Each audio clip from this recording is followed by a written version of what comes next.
Welcome to Mega Nine TV. నేను మీ జనని. ఒకప్పుడు social మీడియాను షేక్ చేసిన దువ్వాడ శ్రీను, దివ్వెల మాధురి జంట ఈ మధ్య కాస్త సైలెంట్ అయినట్లు కనిపిస్తోంది. గతంలో సోషల్ మీడియాలో నిత్యం నిలిచే ఈ జంట ఇప్పుడు కొత్త ఆలోచనలను ఆచరణలో పెట్టేందుకు సిద్ధమవుతోంది. కట్టుకున్న భార్యతో కలిసి రాని దువ్వాడకు మరి దివ్వెల మాధురి కలిసొస్తుందా? ఇంతకీ వీరిద్దరూ ఏం చేయబోతున్నారు? What this off the record.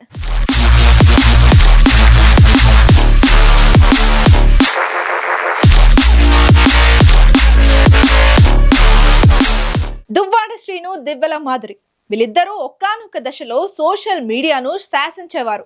దానికి ఒక కారణం దువ్వాడ భార్య వాణి.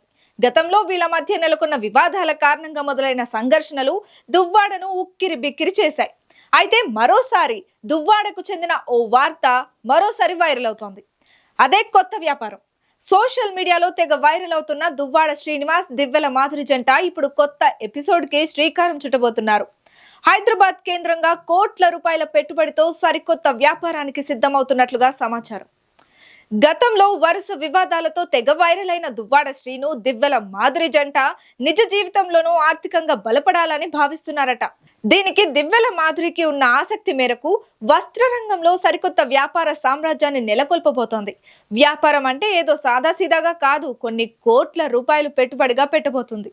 వీరిద్దరూ తమ మొదటి వస్త్ర దుకాణాన్ని హైదరాబాద్ లోని చందానగర్ లో ప్రారంభించబోతున్నారు. చందానగర్ లో కొత్త దుకాణాన్ని ప్రారంభించిన తరువాత హైదరాబాద్ లోనే మరో వస్త్ర దుకాణంతో పాటు ఏపీలోని విజయవాడ, విశాఖపట్నం వంటి మెట్రోపాలిటన్ నగరాల్లోనూ తమ మాల్స్ ప్రారంభించాలని ప్లాన్ చేస్తున్నారు.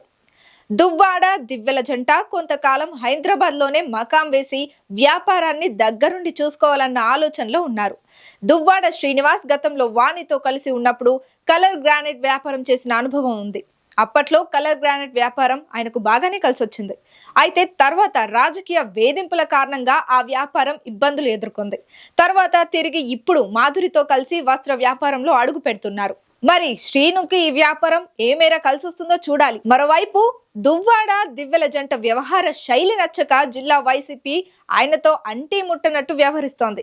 దీంతో ఆయన రాజకీయ భవిష్యత్తు ఎలా ఉంటుందో చెప్పలేని పరిస్థితి.